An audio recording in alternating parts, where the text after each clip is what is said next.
Hi. Hello. How is everybody? How is everybody? I cannot believe it's already Thursday.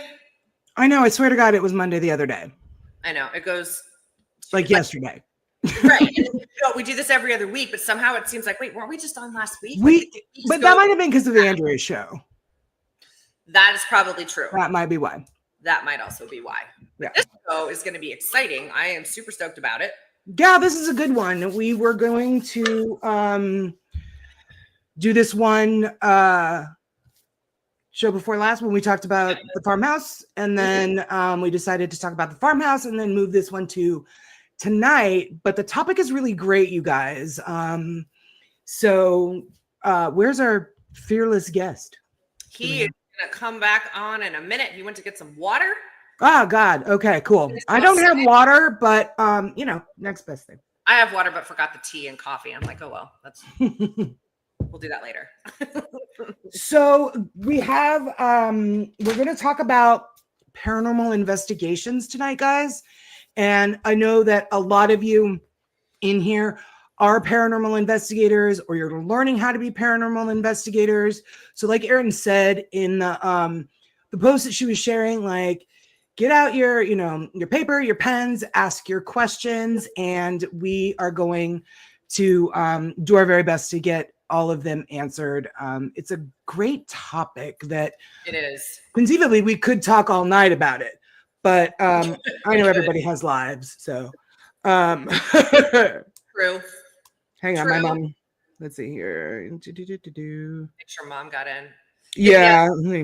This topic is cool because this is something Ken covered on the Dead Air Patreon.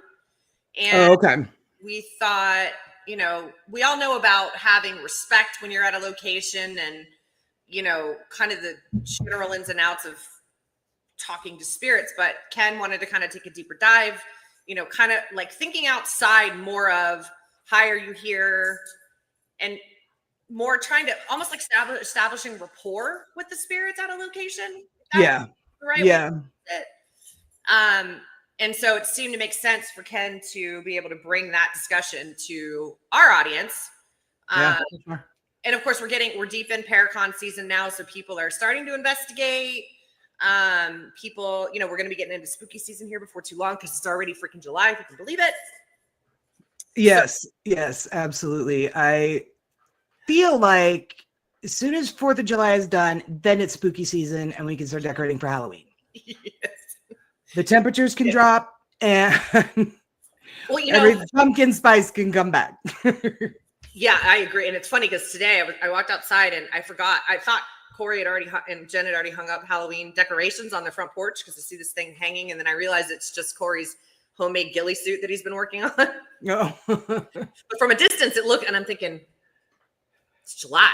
It's not right. Like, it's not a Halloween decoration there. And I'm like, no, that's so there's a couple of houses in Wake Forest that have their skeletons out year round. There's this one house in historic downtown Wake Forest that is on a tire swing, and they dress it up for every season. So like back to school, Father's Day, 4th of July, like everything, going to the beach. Like they also go really nuts at Halloween. Like they go all out, and it's this old Victorian home that looks real creepy anyway. So and then those big 12-foot skeletons were like a big deal. Mm-hmm. And they were everywhere. And so this other house like does the same thing with their 12-foot skeleton, like dressed it up as the Easter Bunny, and now is where do you find clothes for 12-foot skeletons? My question. Like, that's what I have one here, and he's huge. And where would you find bunny ears big enough to put on a 12-foot skeleton for Easter? But hey,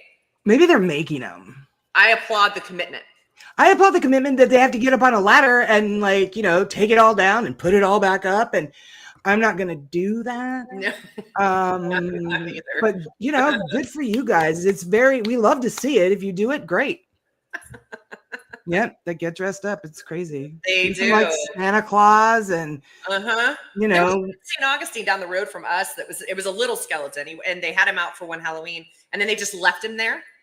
Mm-hmm. He, same thing. He was dressed up for Valentine's Day and St. Patrick's Day, and every year it breaks up the monotony. I mean, I get it. It's a lot of fun, but they're expensive. Like, Coy's like, can we get one? And I'm like, see how much they are. And he's like, they're only $300 at Home Depot. And I'm like, and then they can stay at Home Depot. Hi, Carrie's mom. Mama. Hi, Mama. I was telling you about how Coy wants a 12-foot skeleton decoration at that. She won't. She'll be like, no, absolutely not. And not easy to store unless you have tons of space. Which, I mean, you know, we have a 2-car garage, but it's not 12-foot ceilings, and I don't want to lay it down like $300. That's I don't want to damage it. Like, come on. You got to take them apart, and then you got to put them back together every year. Again, yeah, not doing it. Ain't nobody got time for that. Yeah, ain't nobody got time for that. Dances. He doesn't have a 12-foot one, but they've got a group of 3 hanging out on a campfire every Halloween. I love it. That's great. That's very cute. That is very cute. I want to get a cauldron and maybe get like little skeletons like around the cauldron for the front yard. But you know, it's a money factor, frankly. I don't have a lot of it, so we need like a Halloween decoration fund. Ooh, that'd be so cool. We could all split it. Right. That'd be fun. Just rotate the decorations. You get them this year. Right. The year after, and we just keep like going. One of those circle journals. Everybody just keeps adding to the decorations. Before too long, you need an 18-wheeler to deliver it from house to house. That would be so cool. Wouldn't it though? That'd be a lot of fun. By the way, my mom's name is Nancy, you guys. If you want to call her Carrie's mom, you can. But her name is Nancy. We all call Zach's dad, even though his name is Mike. And it just sort of like stuck. So if Carrie's mom sticks, that's fine. That's kind of like Aaron's mom. For me, you have to ask Carrie's mom. Aaron's mom's way. She's Kathy. But you can call her Aaron's mom. She doesn't. Aaron's mom, yeah. Brendan has joined the party. Hello. All right. So we might as well go ahead and bring in the big boss man, because I know he's got a lot to cover for us tonight. And that'll give me a second to grab my notepad. Okay. I'm always into learning something. So without further ado, the man, the myth, the legend, the Ken DaCosta. Hello. Hello, good sir. Hello. What are we doing? What am I doing here on a Thursday? What are you doing here on a Thursday? Oh no, the boss is here. Yeah, I know. Jeez. We should be on our best behavior tonight. Crap. Everybody look busy. Look busy? Look, okay. It's busy. Drinking wine. Hi, friends. Yeah, Cody and Story here. Well, I thank you for having me in tonight. I think this is going to be interesting. For sure. You mentioned it in the opening that, you know, we all know about the respect factor, but hopefully we can take a dive into some of the nuances tonight that I think will be, well, I hope will be interesting for people. I agree. Well, you have huge experience, so and people really respect, you know, the way you and Rise Up handle your investigations, and so I figure, you know, who better to learn from than from you? Yeah, that's it. It's a fancy, gracious way of saying, God, Ken, you're old. You've been around a long time. But I'll take it. I'll take it. That's not true. Oh, for sure. Not true at all. So what I thought that we could do is kind of do it by category tonight. And we're under no constraints. We can go where we want to. People can ask questions, and we can all just sort of think it out together. Love it. You know? Sounds great. That's a good way of doing it. So Aaron, I have the topics in there. I'll stay out of there. I don't want to put my fingers on anything. Why? Don't touch the red buttons or anything. So, you know, I'll leave it up to you folks. When you're ready to rock and roll, then we'll get to it. Let's rock and roll. Do you want me to pull? Oh, I see. You've got these numbered and everything. You want me to go in order? Wow, so official. Aaron and I are just like, meh, whatever, we'll find it or something. No, I was just, when I put them up for download, I was too lazy to label them. So I just went 1, 2, 3, 4. All right. So I'm guessing we're starting with this. Yeah, it's just a little poster. Which I love. Talking to spirits. There you go. And then our first topic by numbers. Approaching with respect. Take it away, man. Yeah. I think it's not something that we can spend an awful lot of time on because it's been a point of emphasis for you folks for the longest time now. And we all know what that is. I mean, go in, introduce yourself, everyone in your party, state your business clearly, what you hope to accomplish.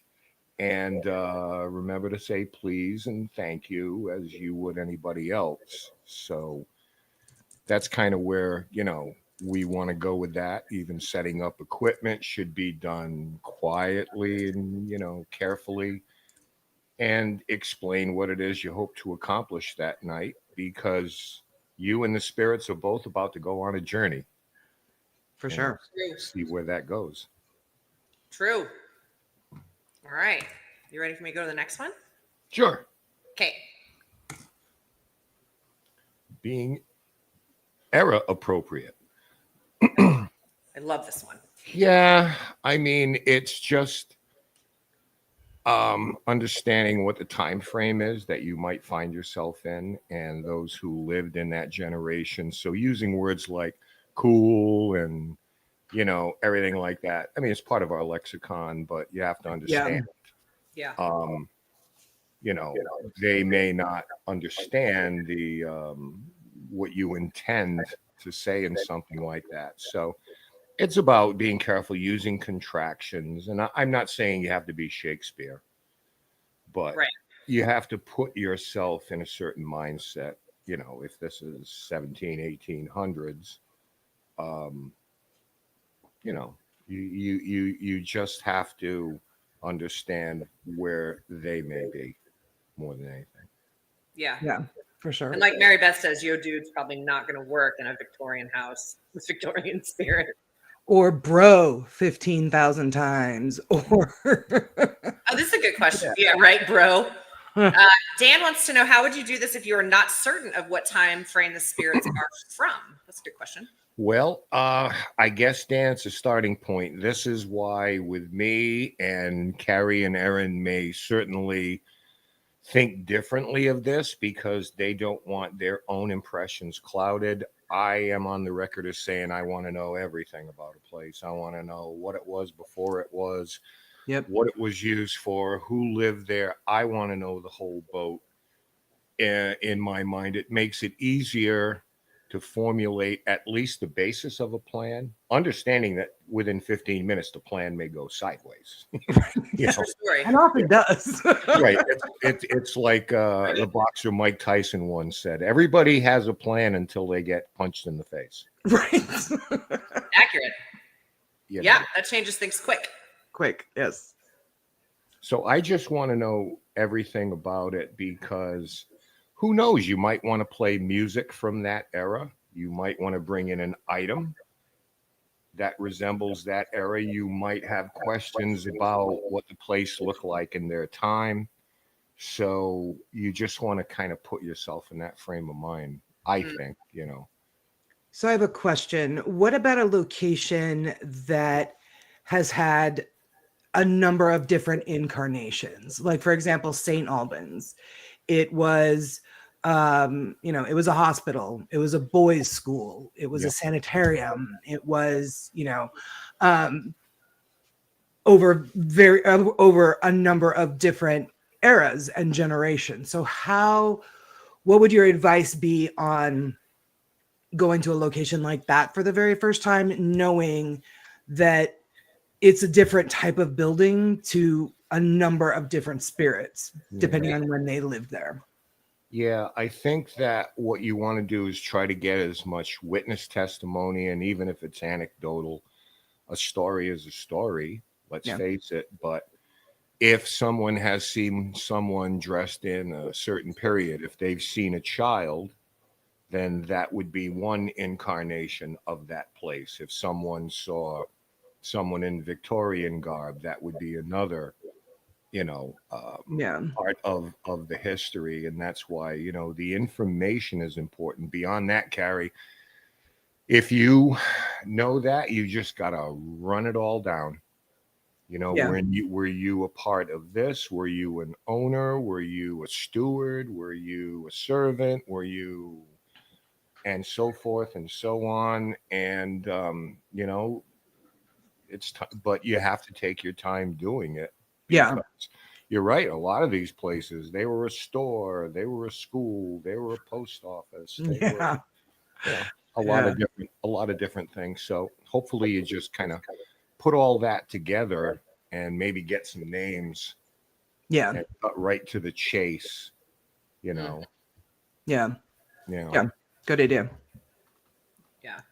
But it's interesting too, because like you said, I mean, there's a lot of us who go in blind. And I know for me, who's just getting my feet wet with investigating at this point, is, you know, I know for somebody like me who doesn't want to know, I still have my intention before I go in, and my intention is usually the same. I mean, it's usually, I'm just here to learn. I'm here to grow. I'm here to, you know, be respectful of your location. And then I just try to feel into the space. And I think sometimes too, based on what your spidey senses are telling you, it may not give you like time frame specifically, but you can certainly tap into the type of energy in a space. For sure. Yeah. Right. Like to start kind of feeling out, you know, is it good energy? Is it bad energy? Is it sad energy? And then you can kind of lead in that way, I think, based on how it feels.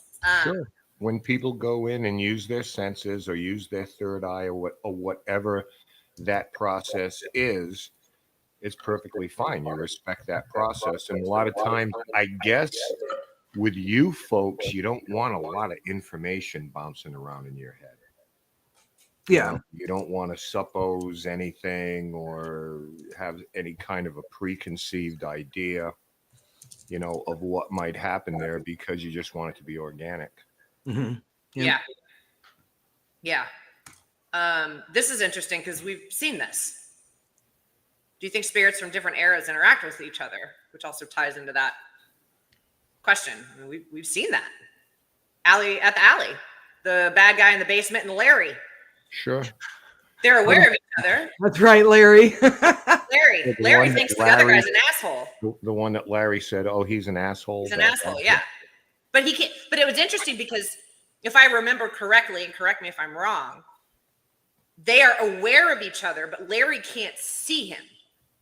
So they occupy the same space, but Larry can't see him, but he knows that the guy's an asshole. I could also be wrong. Yeah. What I found in my own experience is, yes, they are aware of each other. And the interesting part is that people from 3, 4, 5 generations ago are aware of a lot of people who have just crossed over.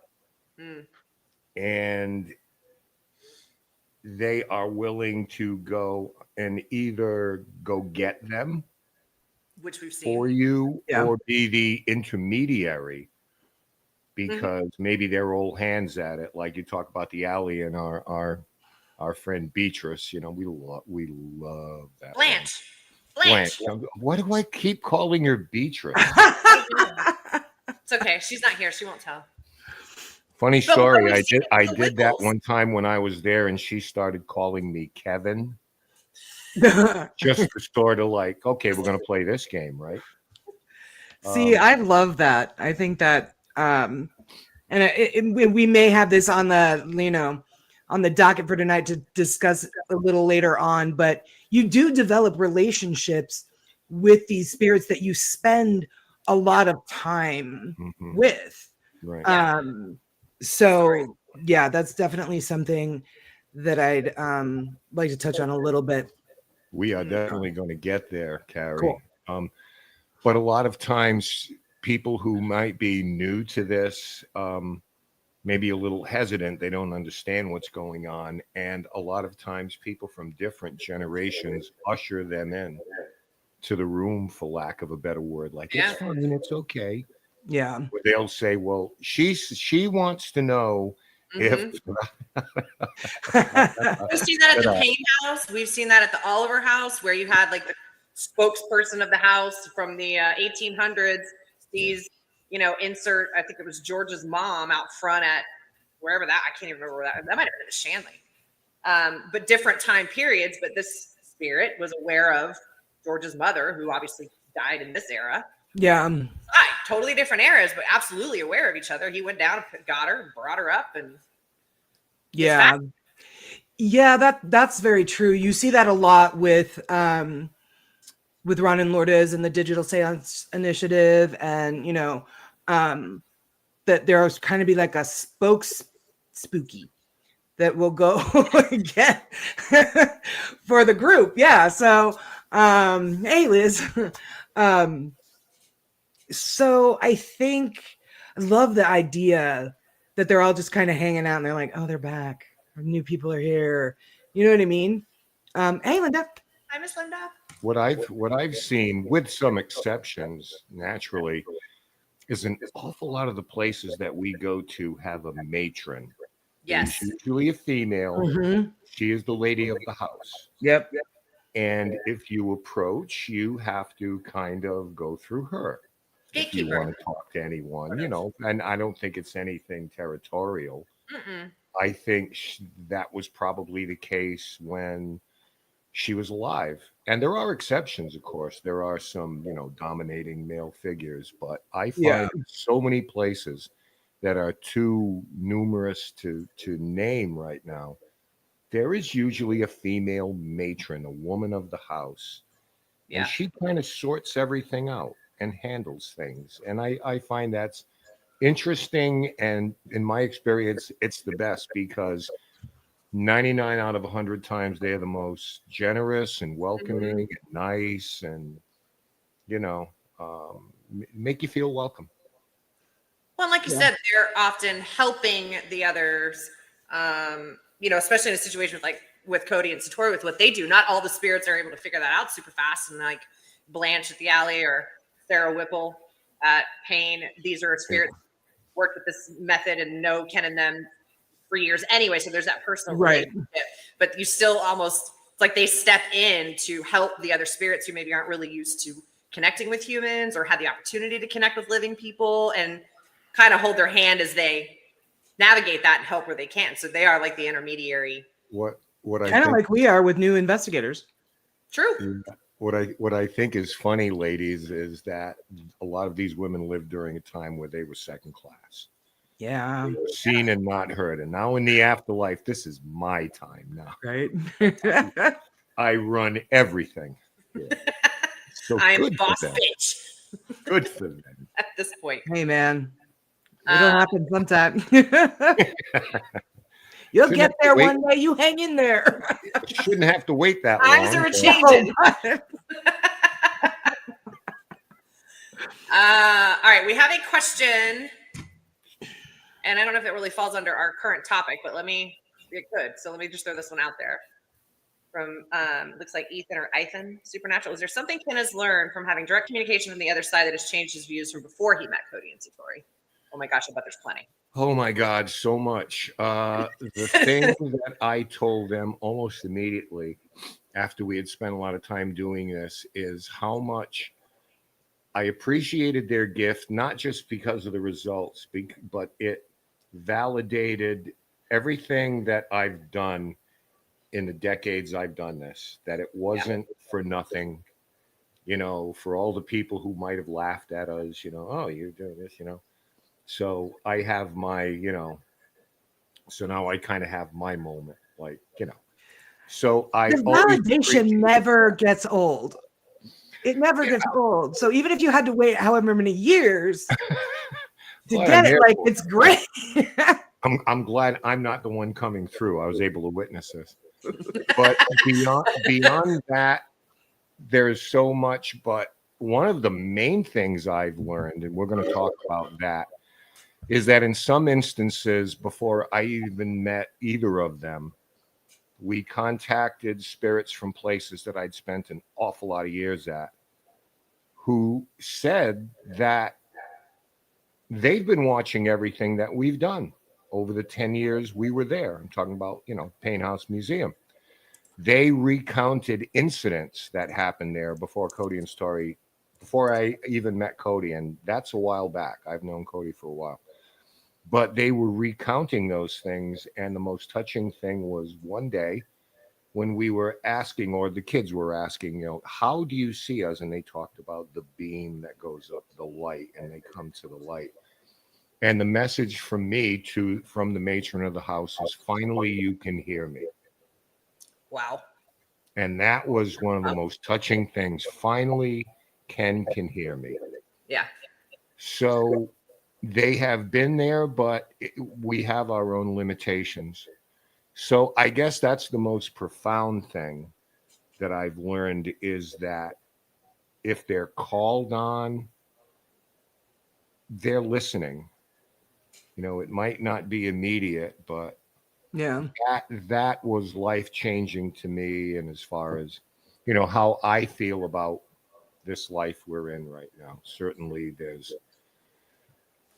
a much different perspective on it that, you know, it's difficult even when people lose someone close to them, knowing that, you know, you have to go through the formalities, of course, because you feel horrible for them, but that there's that thing in your mind, they're still here.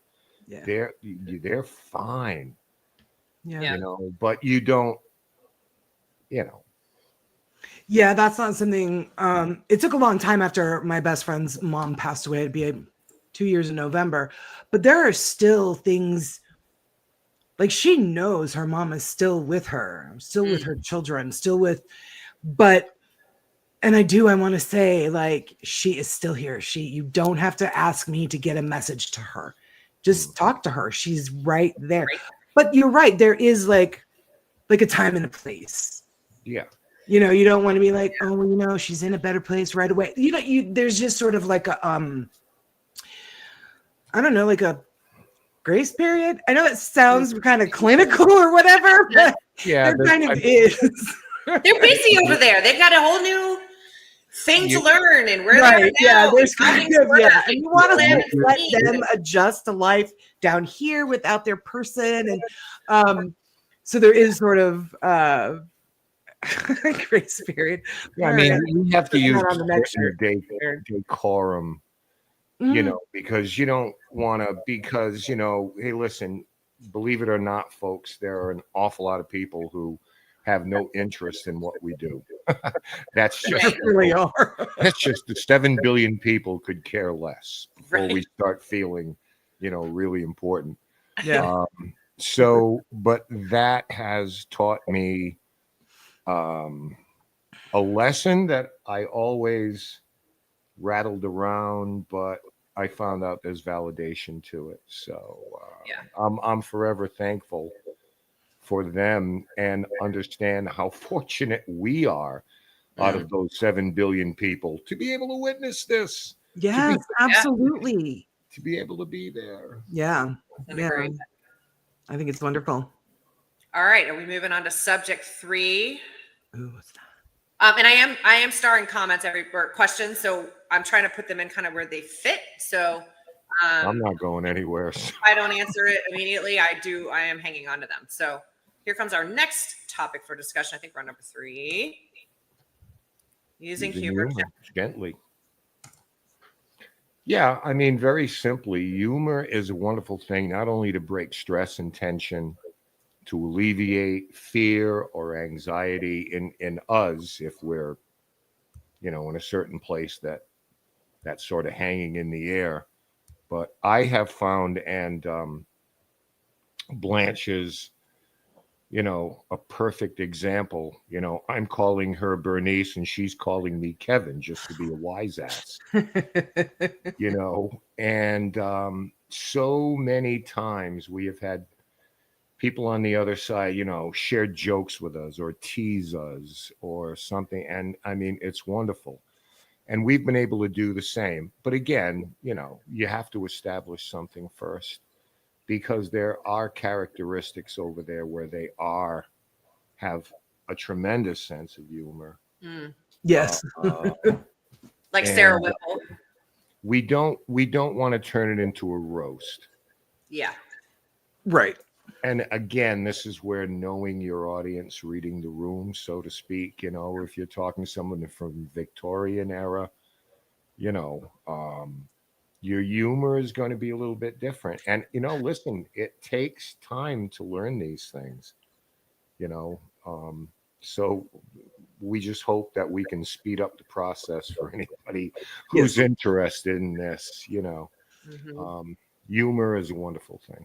It is a wonderful thing. And it's when they initiate it, there's been a number of times where like you said, you can go in with a plan and then, 15 minutes, it's whatever. We have to remember that we're tromping around places in the dark at night.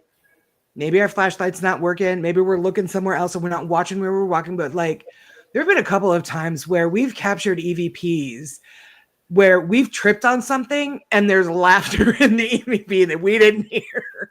So like they are, like you said, they're watching. They do have a sense of humor. We laugh, we would laugh about, tripping or a bat hitting us in the face or whatever. But they are also like can't help but laugh at us, which I always think is not necessarily like welcoming, but just sort of like, I can laugh at myself. You can laugh at me. It's fine. There's like a little bit of camaraderie when silly things happen like that. And you happen to capture it is pretty amazing. Yeah. One of the recordings I had was from years and years ago on the Cape. And we were in this rather large house across the street from a cemetery doing an EVP session. And the recording goes, blah, blah, blah. That's great. I swear.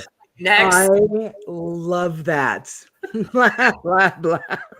Blah, blah. Well, and I love the story when you guys are at Payne and Sarah Whipple remembers and thought how hilarious the flood was coming down past the Payne house. And what was that, 12 years before she mentioned it to you?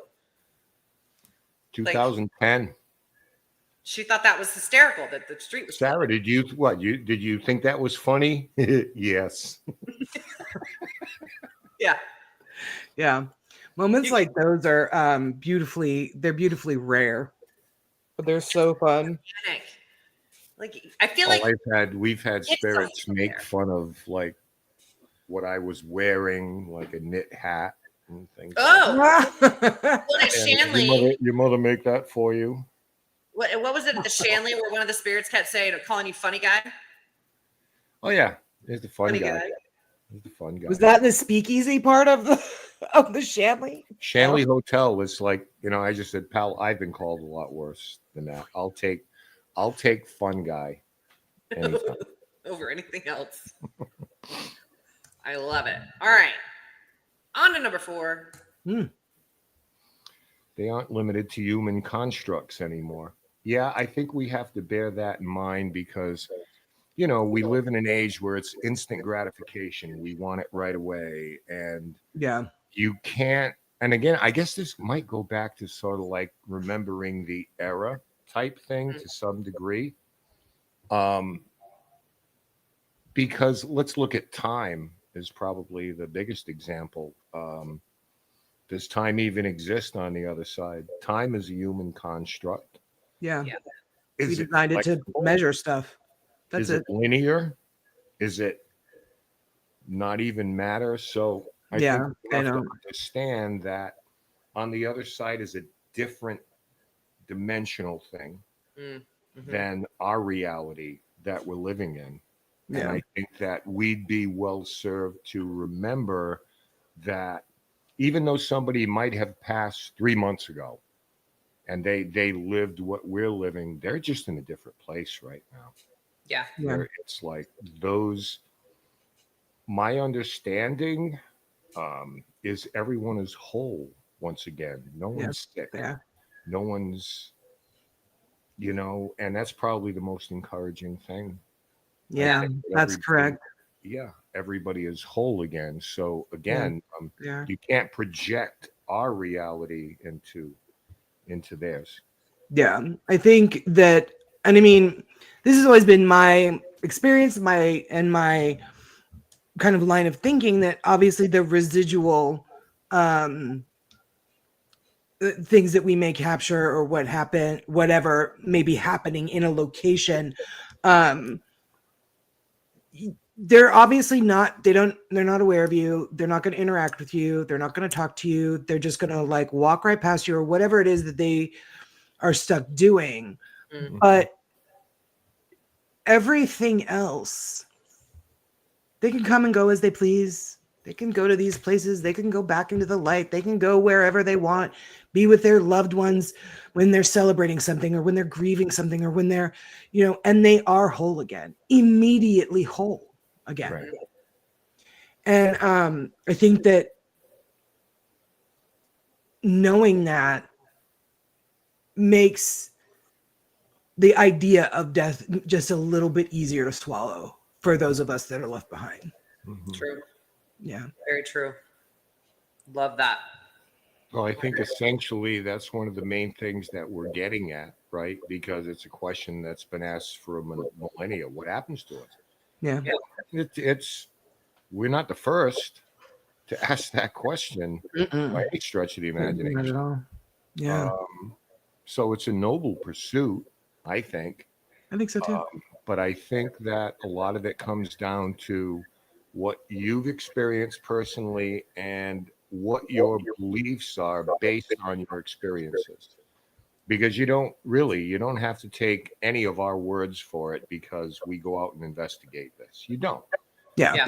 But all we can speak of is from the experiences that we've had, like a million other people who do what we do. Right. Exactly. And everybody's going to put their own, I don't want to say put their own spin on it, but they're going to be looking at it through their perspective, through their life perspective, or through, however they were trained or whatever that is. So there's obviously going to be viewpoints that are going to mesh with our own or other people, or, and so collectively everybody gets into a fight and, it's a thing. But hang on, Eli. You just have to still at least have to have that respect for all of us that are doing this and experiencing something different. Exactly. Eli has to jump off. Yes, that was our team that was there in Nyack a number of years back. We investigated 6 places over 3 days for a documentary for the Rivertown Film Society. So cool. And I think we raised like $11,000 or something like that night. We would love to come back, Eli. One of the people that was really instrumental in being there sadly passed away last year.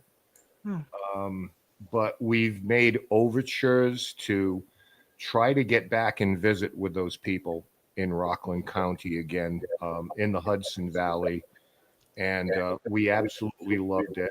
I love Nyack, New York. One of the most beautiful.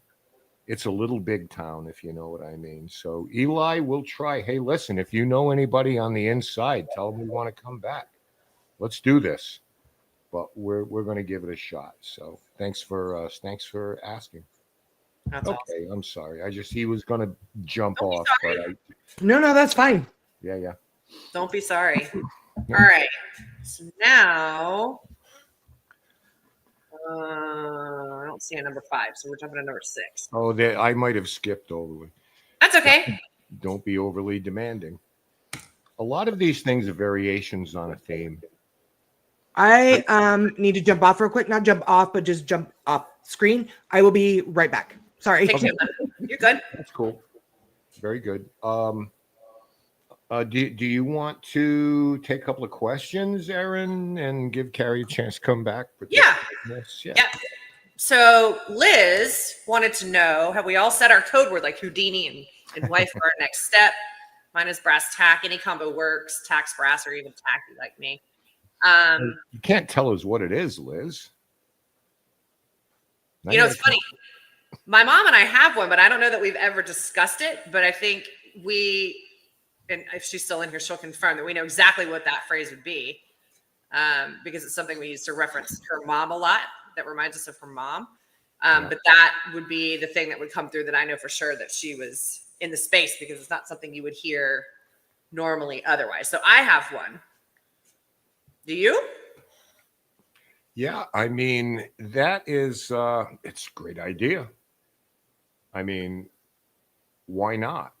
Yeah. I mean, just for not to prove anything to anybody, but just to have, well, like, it's your person, like without a doubt, yeah. like, that it's your person. I think that's kind of where that would stand for me.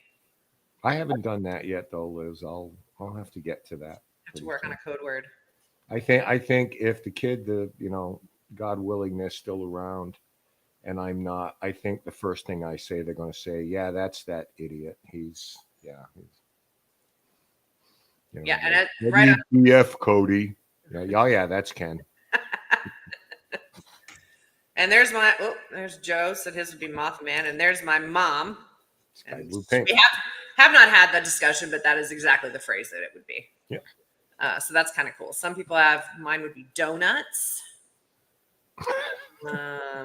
That's an awesome idea. Sandy, she'll be right back. She had to step off screen for a minute. All right, so we got Liz's, and then Mary Beth wanted to know, if you get reincarnated, is it your whole spirit going? Ooh.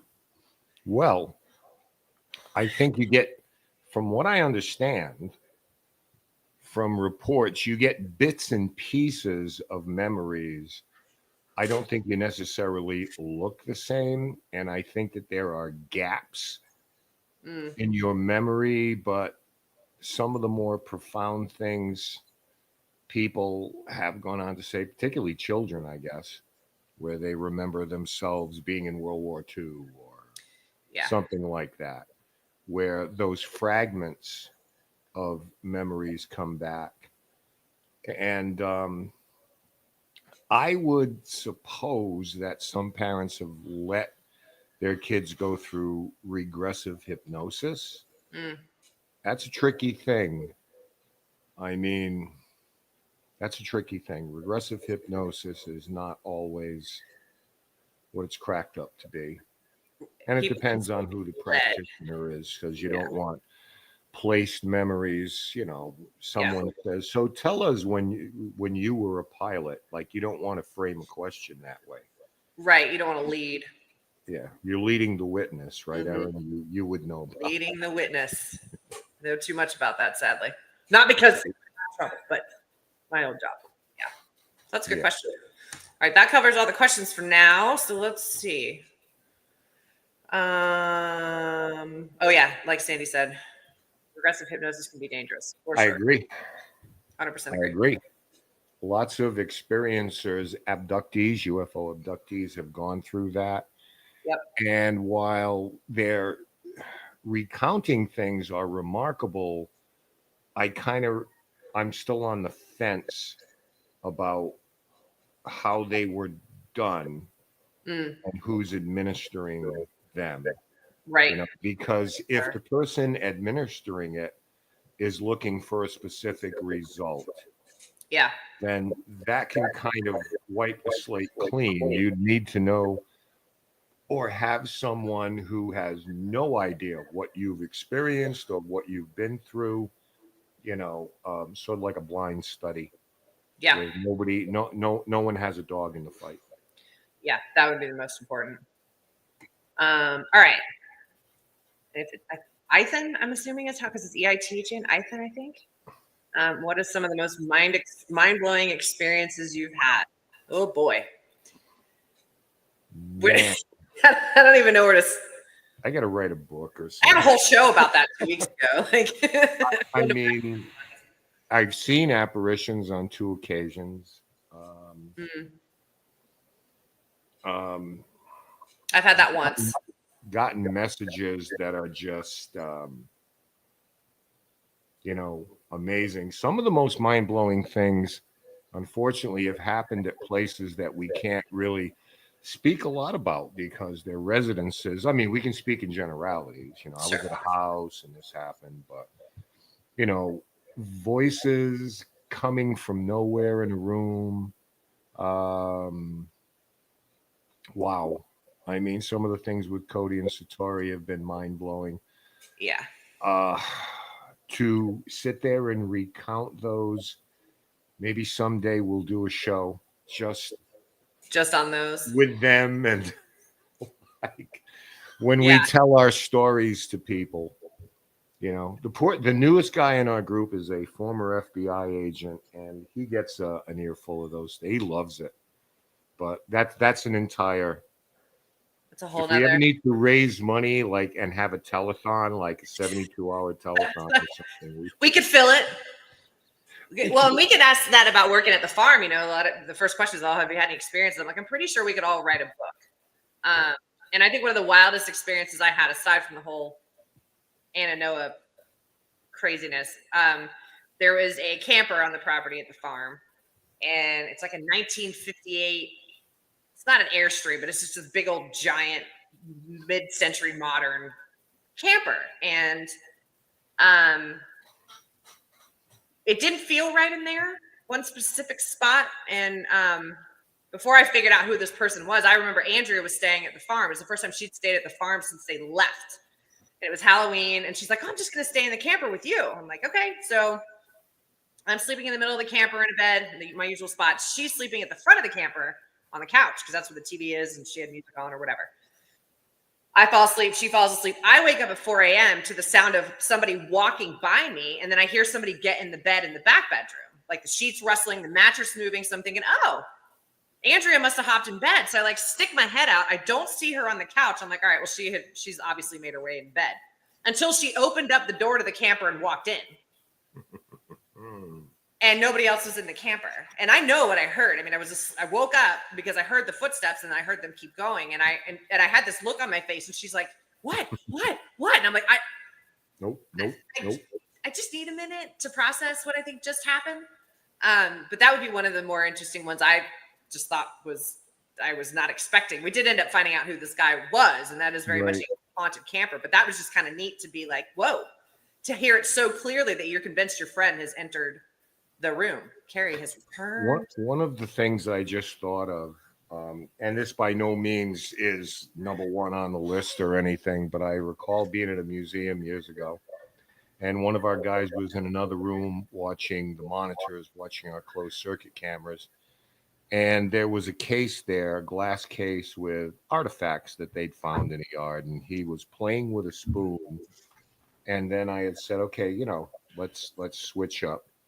So he put the spoon back in the case, and then his group came out to investigate, and somebody was sitting on like a beach chair. We brought our own chairs because we didn't want to sit on the antiques.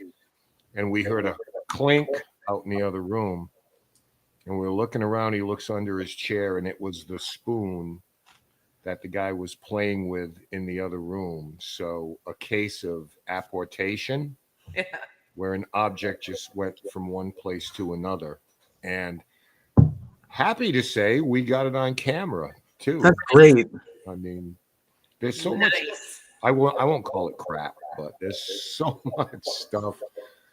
Thousands and thousands of things in our archives. But this is done after almost like just as a group over 20 years. So it doesn't happen all the time, believe me. What about so you? Anyway, that's some of them, I think. Carrie, you got one? Some of the most mind-blowing experiences you've had. I think that I think I've said it on this show, a number of shows. Like, I'll say it on every show. I don't care. Like, I'll go on shows that aren't even about the paranormal and tell this story because I'm just so.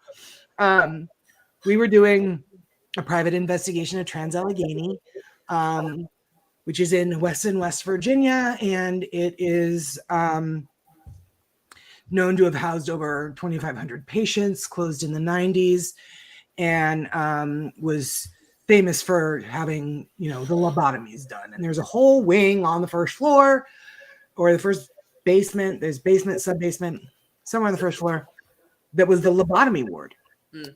And there were 20 of us in the main building, and it's a giant building. It's 132,000 square feet.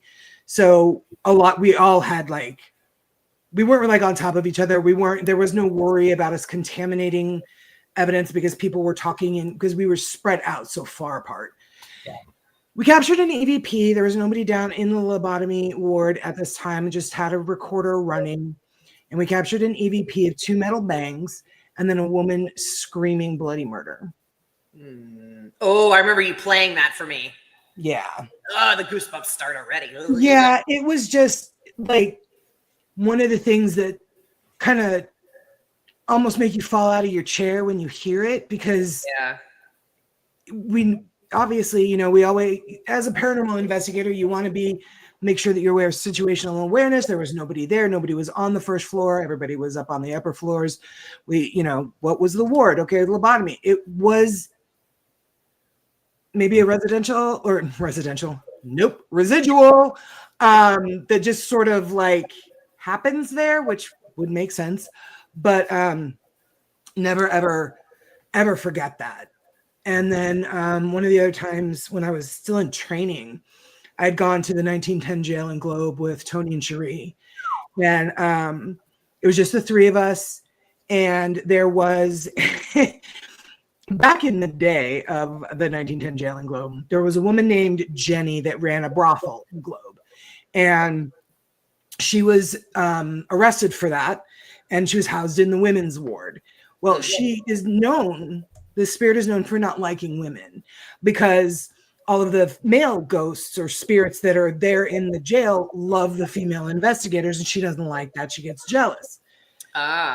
So I don't know where I was. Tony and Cherie were filming and investigating in the women's ward, and I was somewhere else.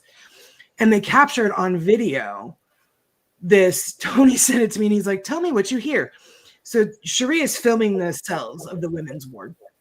And you hear this man say, "Carrie's in trouble." And you hear this woman say, "Who cares?" Oh, snap. Nope. Bye. And I was like, Tony, since he sent it to me, like, I don't know, a week later after we came back, he's like, "Tell me what you hear." And I'm like, "I don't like what I hear." I'll tell you what I hear, but I don't like it.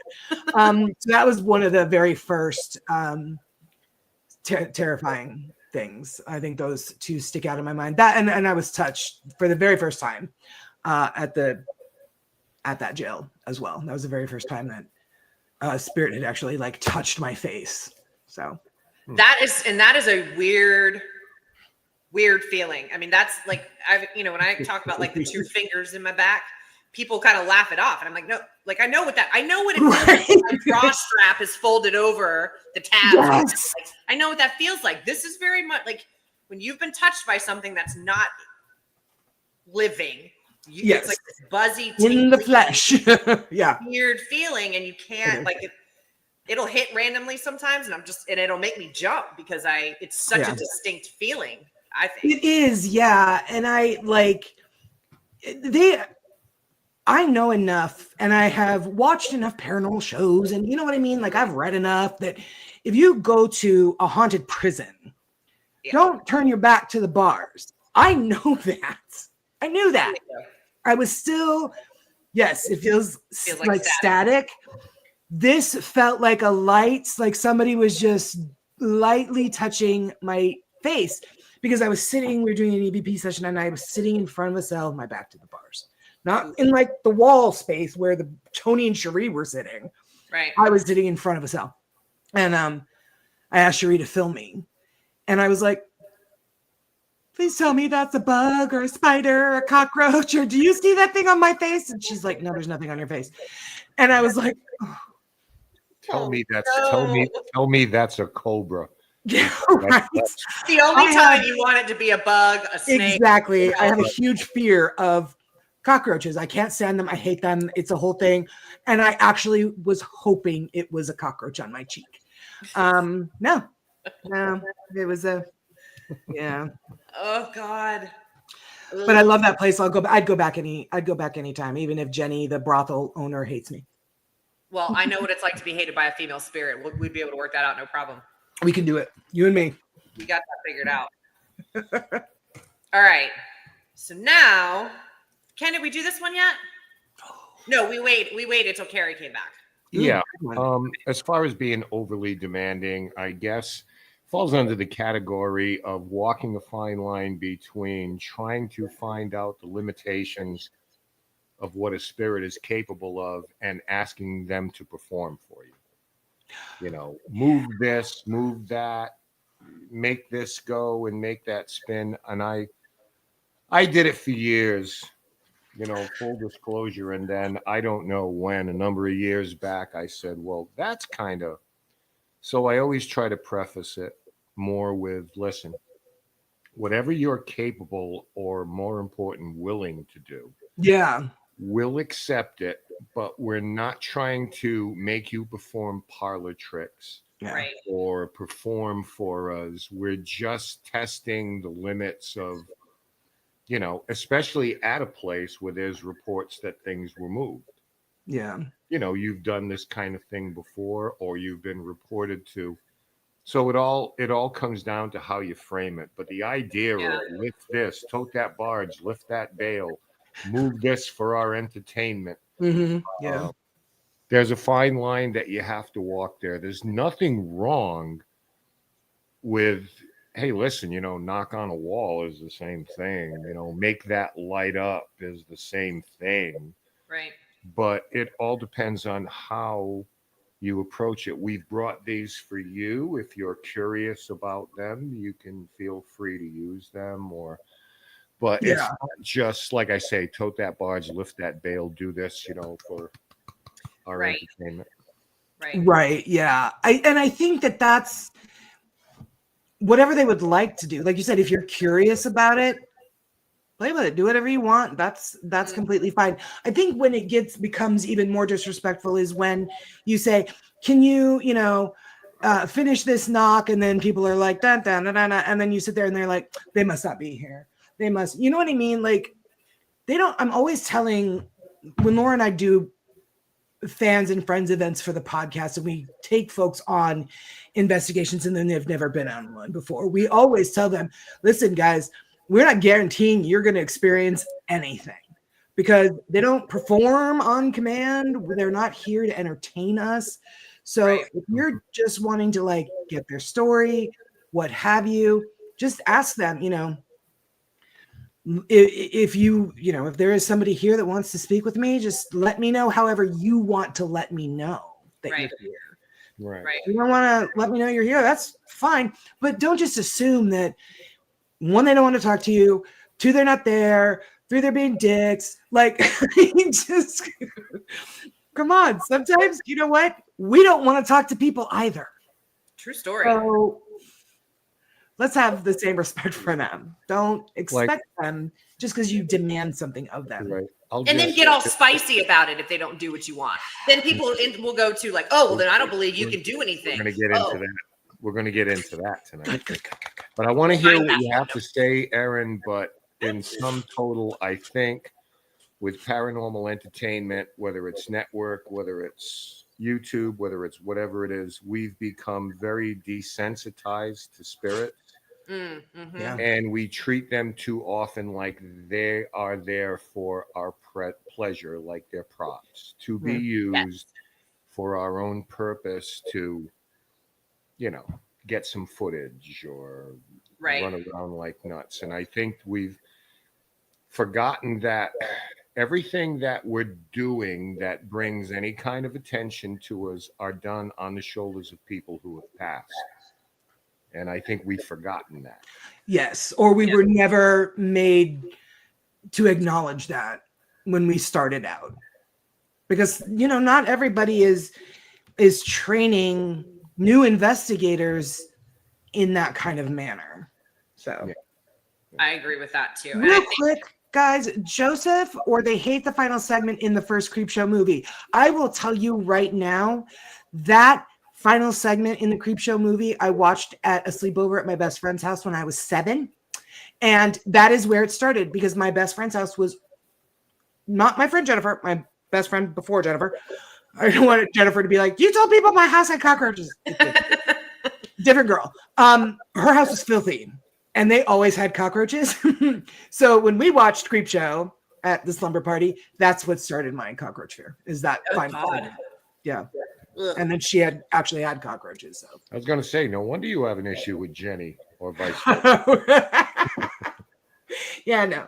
Jennifer has no cockroaches, has never had cockroaches, and yeah. Right.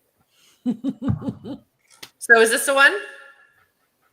Don't be confrontational until, let me see where we are. I went out of order on that one. You want me to stick to the order? No, don't pay no attention to the numbers. Just go. Just go in order. Okay. All right. If I need to go in order, then here we go. Okay. They might be trying to use your devices.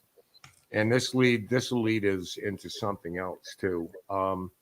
Again, it goes back to human constructs, and we want this to light up and this to buzz. And it's been my experience that, and again, I will go back to the tapping method with Cody and Satori, where we've had a recorder, we've put it in their hands while they were doing a tapping method and asked if, especially more, recent deaths, you know what a recorder is. Yes, I do.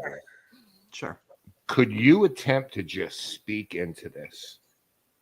And sure. Okay, so we're not going to say anything for about a minute. You go ahead and speak into the recorder, and the floor starts tapping, going crazy like a drum roll and everything. And I'm like, they're doing it. We're going to get the greatest EVP ever. And you play it back, and there's nothing there. Yeah. Not even the tapping? Well, we get the tapping, yeah, but that's about it. No word. Wow, really? Not a word. And okay, did you try to speak? Yes, I did. And we're not picking it up. So that's again, fascinating. this falls under the category too of an over-reliance on devices. Don't ever let a device put you in a mood. Because that doesn't light up. Don't get frustrated. Don't get angry. Yeah. Don't let it, put you in a bad way. Yeah, don't become too reliant on them. Yeah, there's every reason to believe that, unless they're horrified of it, which they might be, more often than not, they're probably trying to do it. And returning to places with Cody and Satori, we've asked that question. Have you? Yes, I tried to touch that thing, and I tried to touch that thing, and I'm trying to pick it up and wave it over my head, and it, I wasn't able to do it. Sorry, don't be sorry. Right. So don't let that determine the success or failure of an investigation. Yeah. Because something didn't go bzz or light up or something like that. Yeah. Because, again, it's kind of like, don't be demanding, offer it and just assume they tried. Think the best. Yeah. Yeah, for sure. And quite honestly, whether you are gifted with abilities, you are a psychic, you're a medium, you're an empath, you're whatever, whether or not you have them or they're active in you or not, you are the best piece of equipment. We all have a sixth sense. We all know when we walk into a room and something doesn't feel right. We all have that ability. So you're the best piece of equipment.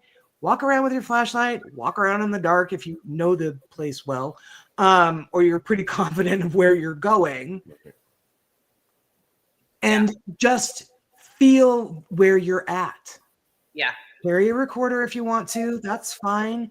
But you're the best piece of equipment because you have all of these nerve endings and these sensors on your body that you will know if something gets really cold, if the breeze rushes by you. You will know if something, the energy in a room feels good or bad or off. You're the best piece of equipment. And that's something that Chris Allgood taught me. He doesn't ever go around and investigate with anything, just himself. Goes by what he feels. Yeah. Yeah. We use it. He'll set it down and set it up in various areas, but beyond that, it's just him.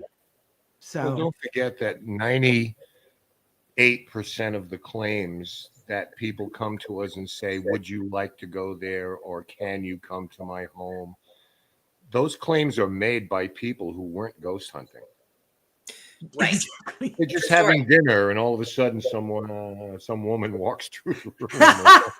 Right. They didn't have recorders and cameras out, so just bear that in mind. Yeah. Very true. For sure. I love it. All right. Next. I can't read. Oh, here we go. Ready? Yes. Ready. Spirits have personalities too. Yeah. Oh boy, don't they? Yeah. Can Got to confirm. remember that there's no cookie cutter to this. We talked. I think we might have talked a little bit about this. Sometimes personalities don't mesh. Two people with nothing but the right intentions. Mm-hmm. Nice people. Like you can be friends with both of them, but for some reason you put them in the same room and It just doesn't work. crossing streams. Personalities can be that way too with spirits. There may be just something about you. Yeah. Or maybe your interaction, something about them. Maybe it's as simple as they remind you of someone they couldn't stand when they were alive. You have a physical resemblance or just your body language or your mannerisms. So understand that not everybody's a riot minute. There are some people that are grumpy and, so bear in mind, it's not one size fits all when you're trying to communicate. And it's interesting too, because I think in a lot of this, you get an opportunity to realize that even though people pass on and they're made whole, if they were sick or whatever, they still seem to retain a lot of those human characteristics they had when they were living, whether it's, like it's jealousy or it's anger, it's like you can see a lot of that come through sometimes, which I find interesting because I wouldn't have necessarily thought that. I would have thought, if you're an angry person on earth, that maybe, when you go over the other side, you're not angry anymore. Well, that's not necessarily always true. So like you said, no cookie cutter. And I think also gives credence to, trying to like read the room, the space that you're in. Like you're not going to go into like a St. Albans, screaming, yelling, hooting and hollering. You're going to be going in trying to navigate, okay, well, which layer are we dealing with today? Yeah. And okay, so once you've kind of gotten then you kind of proceed accordingly, but you got to read the room because those spirits were human, most of them. Yeah. And you're in their space. So you kind of have to learn to navigate and work around them, not the other way around. 1000%. That's one of my biggest pet peeves. Yeah. And one of my biggest requirements when our podcast, when History of a Haunting, when Laura and I put on these public events, that's one of our requirements is you're not going to go in and stir up a bunch of shit with these spirits and antagonize them and be demanding and assume this, that, or the other thing, and then leave and go to your nice, peaceful, non-haunted home and leave the staff and the owners with a bunch of riled up spirits that are really pissed off now. You're not going to do that. Right. Yet a lot of people do. Well, I mean, and this is why the scientific method doesn't work for us. And this is why I gave up a long time, trying to prove this to science. There are elements of the scientific method, theory, hypothesis, test, all that stuff. There are elements that work. But when you're looking at something repeatable, what we are dealing with is the human condition, whether they're alive or they're deceased. Yeah. I may be love talking to you guys tonight. This is fun, being here. Tomorrow I might be, for whatever reason, in such a bitchy freaking mood that I'm just kind of like, nah, I'm just not feeling it. I'm not here for this today. Yeah. Emotionally, we're up and down. So how can you possibly have a repeatable experiment? I mean, if you're miserable all the time, that's one thing. If you're happy all the time, that's another. But when you're riding the crest of human emotions, yes, you don't know, it's like a box of chocolates. You don't know what you're going to get. That was a pretty good Southern accent. It's very true too. Yeah. It's very true. Yeah. And I think, especially when they folks go to these public investigations, where you don't know anybody else there, you're just kind of doing your own thing. And, maybe you're new to this. Maybe you're just trying to teach yourself how to be an investigator, and you're watching other people and they're being demanding and they're being this or they're being that, or it makes it very difficult to really get a good idea if you're just wanting, like we said earlier, you're just wanting they knocked on the door when I said knock on the door. They rang the bell when I said ring the bell. Right. You know what I mean? They lit it up when I said, are you a demon? And it lit up. Right. Right. Like, and it's really just Grandpa Joe who's so pissed off about being asked if he's a demon. He's just like, yep, today's that day. Right now I am. Like he's exactly. You keep asking me, Joe okay, just yeah. doesn't want to be bothered. He's in the back putting on the horns. Mhm. Ooh, it's like, get out of my house now. Exactly. Yeah. So, oh, Dan, will you pop Dan's comment up? That's pretty cool. As a scientist, I completely agree with you on that one. Completely agree with you. Okay, there are some that disagree. Well, the reason I think they disagree, Dan, is it doesn't fit their narrative. And it takes away one reason that they can crap on people like me and Erin and Carrie and you and anybody who decides to do this, because there's always a yeah, but. Yeah, but. Right. I don't care. I like it. That should be another shirt we make, Erin. Yeah, but. Yeah, but. Well, that's amazing, but but maybe. Yeah. Okay. All right. So now we got. Don't make them feel like they failed, which I love this one. You've got it. How do you define success? So I'm going to answer that question with a question. How do you? Oh, okay. We're back on the game show, Erin. Do you define a successful investigation? Every investigation that I've ever been on has been successful. I might not have had any interaction. Maybe I came back with a bunch of evidence. Maybe I didn't, but I did get to stand in the space where lives were lived. Yeah. Whether it was a good time or a bad time, or you were having a lobotomy, or you were being beaten as a young boy because you weren't athletic, or you know what I mean? Like, I got to live in a different era of time where real people once lived and walked and worked. So I would consider that alone just being a successful investigation. Okay. How about you, Erin? I didn't mean to interview you on your own show. That's all right. I love it. I love to talk. It's fine. Paranormal Dad is testing us today. I think I kind of feel a bit like Carrie does. I am still so new to the investigative side of things that for me, it's just an honor to be able to stand in a space. Yeah. But I also feel like, we've had some situations where you walk out of a place and you feel like you've done something to make a situation better, help a spirit, maybe hear something you said that they hadn't considered before, or you didn't make it worse. Maybe that's the way, maybe the overreaching thing is you're walking into a place that's like a Tala or a OSR or even the Conjuring House to some degree. Mm-hmm. You go in with the right mentality, because again, I think it starts with what are you walking into the space for to begin with?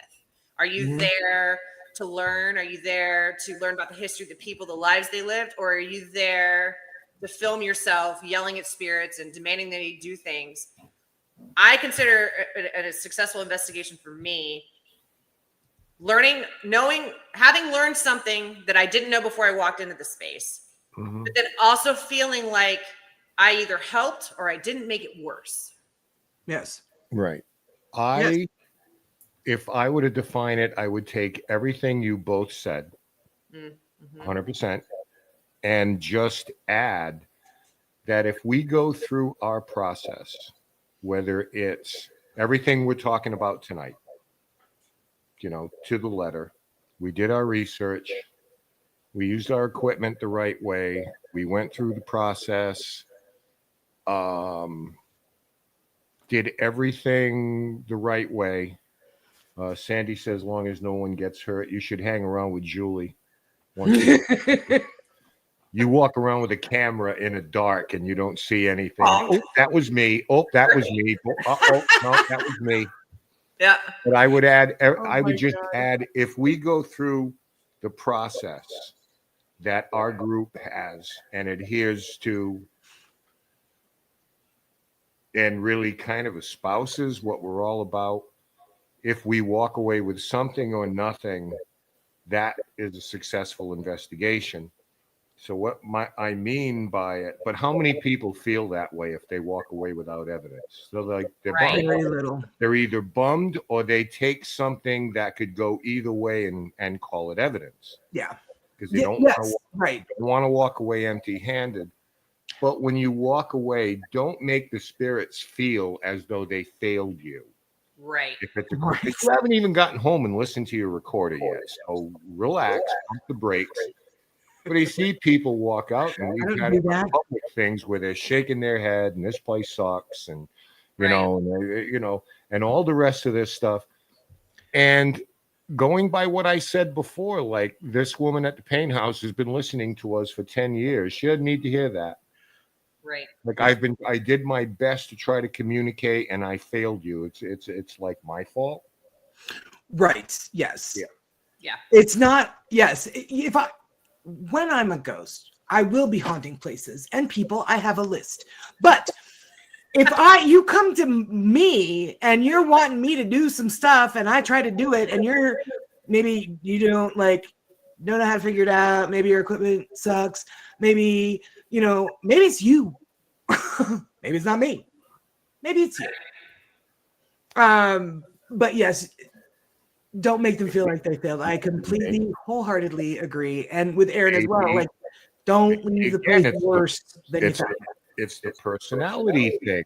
Mm-hmm. Yeah. Maybe it's that. It's just kind of like they're looking at you like, right. Because I know spirits think they'll look at you and like, blah blah blah. Right? God. Oh man. I would love to hear that. If you could find that, I would. Yeah, I will. I think too, it's also another thing where, when you're walking into a space, and I think, I hear this a lot, especially from Cody and Satori, given with what they do. We should all be representatives for spirit. 1000%. Yes. We don't, like I used to say at the farm, like, we took care of them. They took care of us. Now, did they need us? Well, no, but to protect them from the human element, right? Like we are there to either learn more about them, help them with something should they need it, and advocate for them. Exactly. Advocate. That's the word I was looking for. But like we are there for them. And it's, for me, I always make sure to thank them for allowing me to be in their space and getting to learn more about who they are and helping me to grow so that I can better advocate for them or better sense what's going on in a space. But when I started hearing Cody and Satori saying that we're speaking for spirit, like on behalf of spirit, we're not in charge of who comes through and when. Yeah. But we will, give the messages out that we get because we are representatives for them, not the other way around. Right. I think is really important. Yeah. Like Sandy says, we always say hello when we start and thank you when we end. It's just like common courtesy. But don't, again, it's like don't misplace your frustration. Right. On equipment or spirit or, because you got to move past the frustration because actually, dirty little secret here, if you're the kind of person who goes out, everywhere you go, you get evidence. Everywhere you go, it's active. Everywhere. I mean, you're a liar. I'll say it. I am not buying it, and I don't care who the ghost magnet is. Yeah, that's for sure. I also think too that and Aaron and I talked about this a few weeks ago when we were going to do the show on the last show.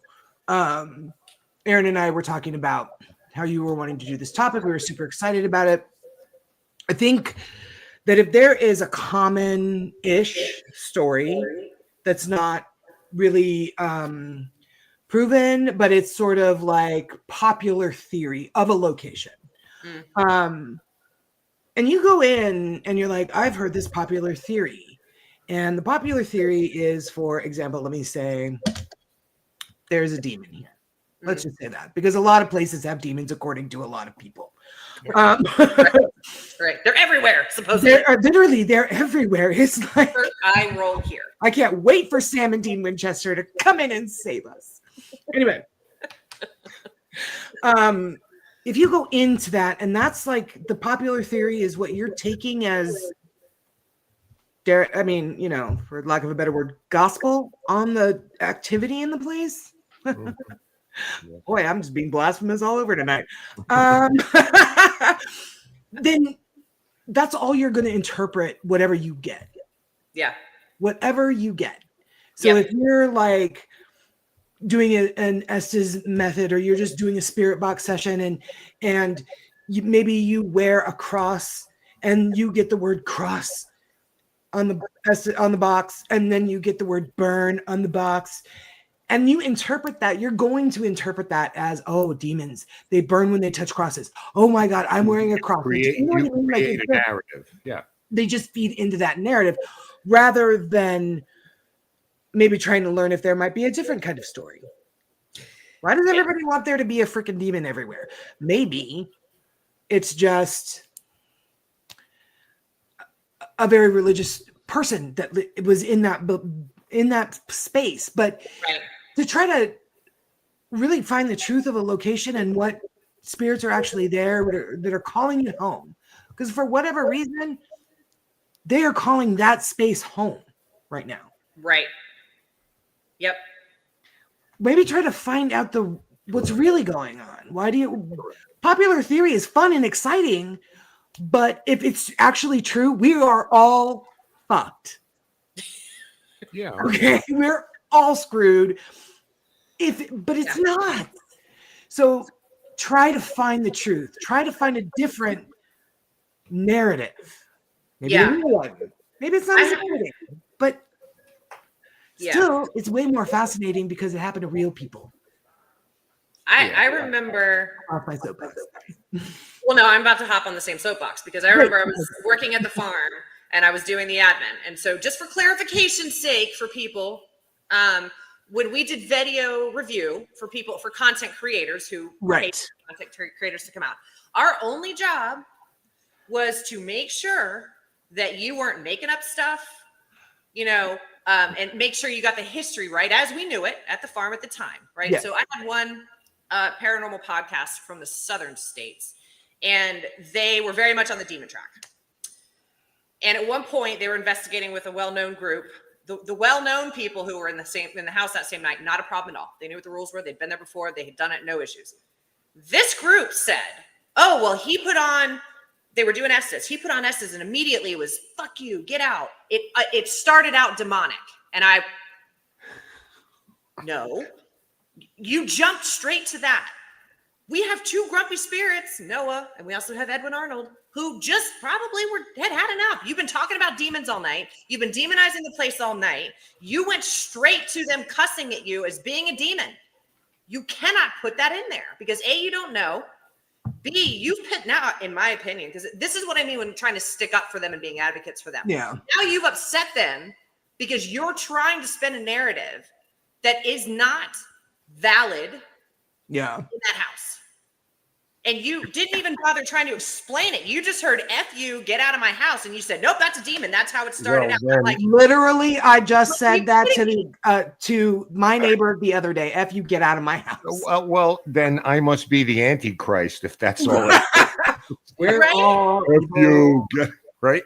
It's like, but you know, it's and you know, for those of us who work there, and anybody who's been involved in a house for a long, you know, you spend an extended amount of time. Especially a place like Conjuring House where you've got people all the time shuffling in, shuffling out, on tour, overnights. Like they don't get much of a break. And I thought, you know, at some point they get sick of hearing the demonic stuff, and they get sick of hearing the things that aren't true, when the majority of the spirits that lived in that house that we experienced were family members. There were 8 generations of that.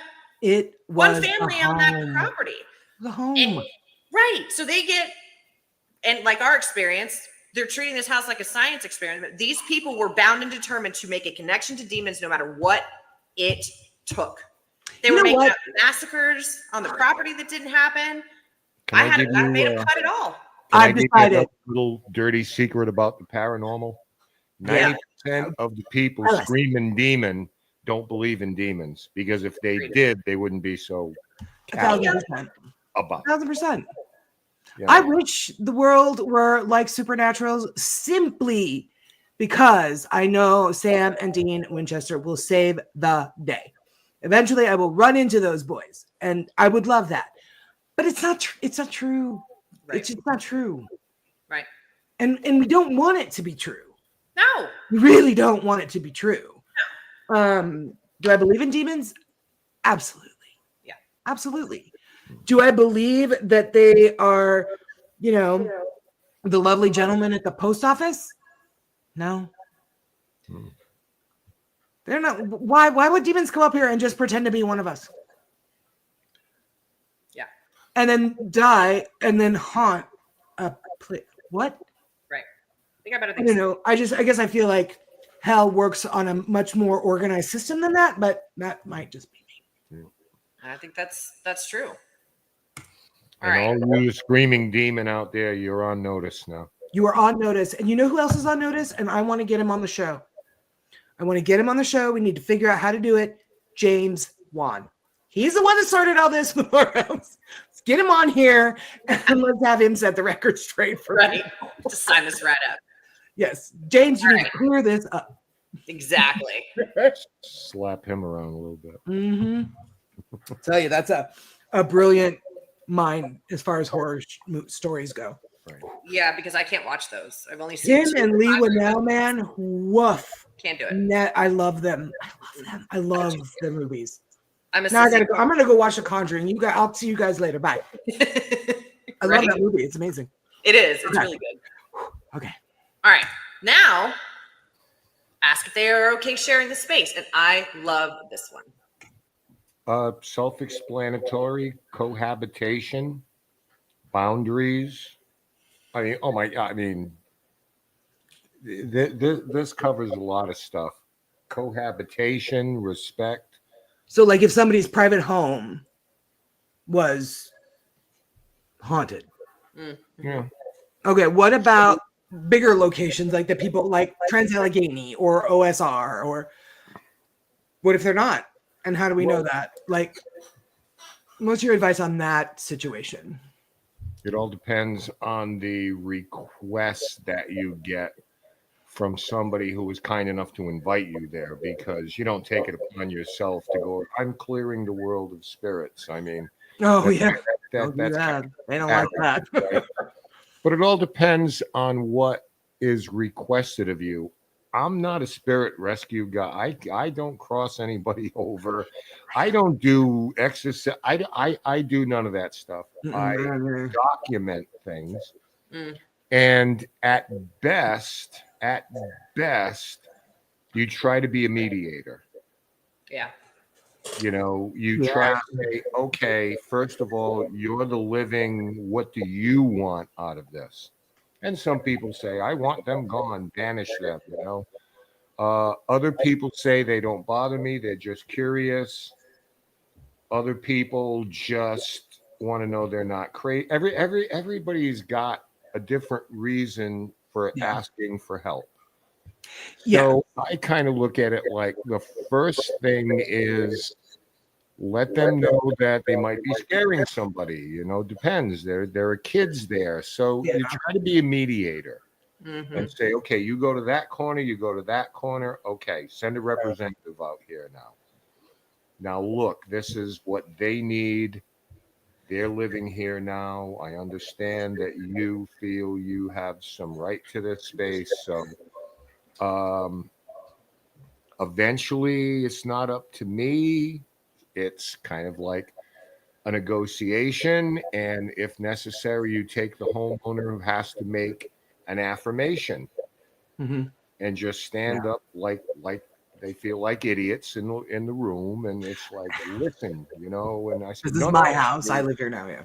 You need to do that. So the course of action is important in those things. But again, it's you kind of read the room type deals on that. What is it everybody wants? Because the best negotiations are the ones where neither side gets everything they want.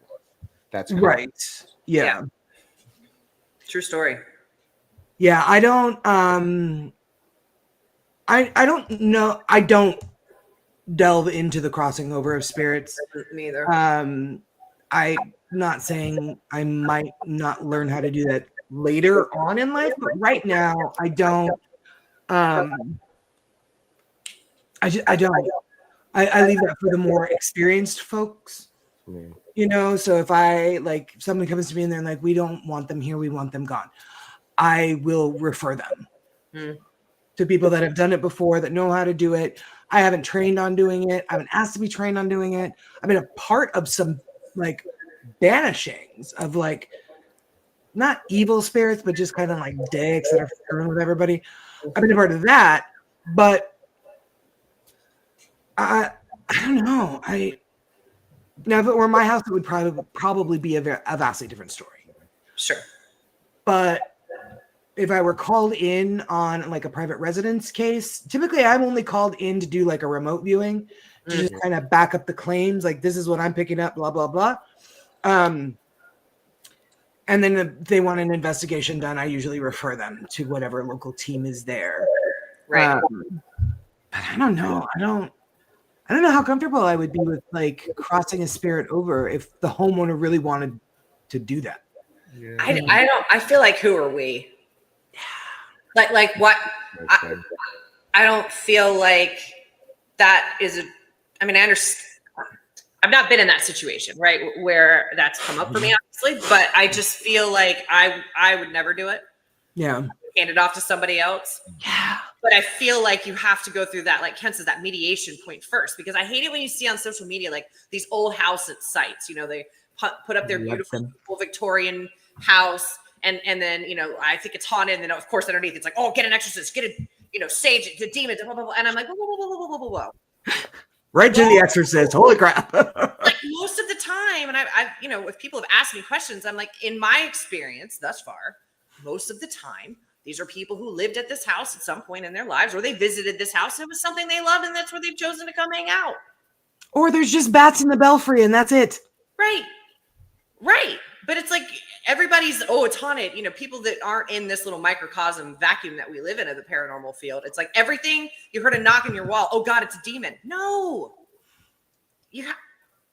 Find somebody who knows what they're talking about and has the right amount of respect for spirit. Investigations come down to two things. Who are you and what do you want? Yeah. Who are you and what do you want? At the end of all of these questions and all the rest, comes down to two things. Who are you and what is it you want? What's your motivation by being here? Yeah. If you can determine that, it's just kind of like they're not here for any harm and they're not stuck here. Right. And it all depends on your situation. Are you being threatened? Do you feel... Are people being injured? Right. Yes. Is anybody being hurt by these occurrences? Mm-hmm. Yeah. Yep. Agreed. It's still not my thing, but I like what Tom says. Because this, I just open a channel of light for those who would like to. You're basically giving them an option, and I think that's vastly different than saying you're going to the light. You have I think that's a good way to handle it, like Tom does it. You're giving them the option. If they want to go, they can go. If they don't, that's fine too. Yeah. I think there's two things at work. I use the word mediator, and then there's an interventionist. Yeah. Kind of what Tom's referring to, where something's going on that needs to be stopped. So. Right. And it's situational, case by case, obviously, but obviously, yeah. I think anytime you're out of your comfort zone and out of your lane, then you have to use the resources around you for the people who know better about a particular situation than you do. Yeah, and in these kinds of situations, those are way above my pay grade. Me too. So I'm not even going to pretend like I know anything about anything. None of the groups I watched has two contacts for families. Yes. That I can help people with for sure. I do have a girl who me and my former team investigated her home. We did have to banish this asshole spirit that was just kind of, it was his place. He didn't want to leave. She was living there now. It was a situation. That was what it was. She wanted him gone and he didn't want to leave. So my team lead, we got him out. But there's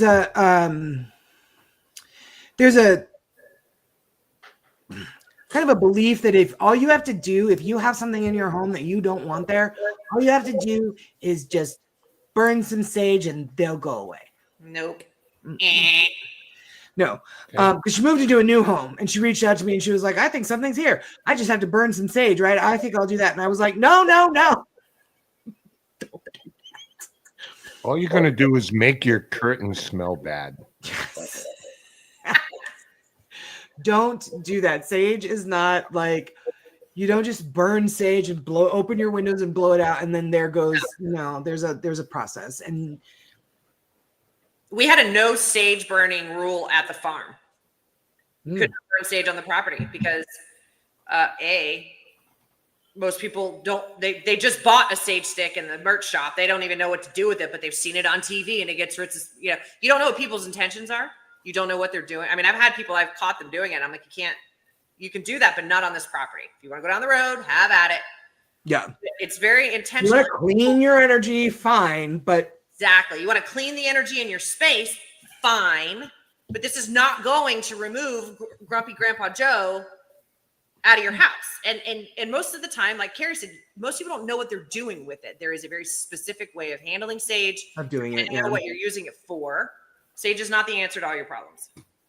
I have, if Cody is still there, he'll know this story. We were doing public events at a place, and we really enjoyed it. But the day we get there, and there always has to be somebody in the society there on site. And we're downstairs, and all of a sudden, it's what the actual bleep that smell. Was it me? Oh. And then we go up to the second floor, and in a little corner room, the guy from the society who's staying with us, he's burning sage and chanting or doing something. Oh, no. So I'm like, don't do that. You can't scare the ghosts away. We have no event if you do that. I need to bring him back. So I don't know. That was just, oh my God. It like the smell and just permeated this like 17th century house. Oh God. I don't love it. I don't love the smell of sage. I cannot stand it. I burned dragon's blood instead. I have a beautiful bundle of dragon's blood that I got at Gettysburg last year. Yep. I burned that instead. Mm-hmm. But I do have a giant box, not a giant box, but I do have a box of sage bundles because we were giving, Laura and I were sending Christmas presents to our Patreons a few years ago. And it was a bundle of sage wrapped in History of a Hunting Ribbon. And, so I have a ton of it. If anybody wants it, order from my shop and I'll throw in a free bundle of sage. There you go. Clear your selection out. Let's do it.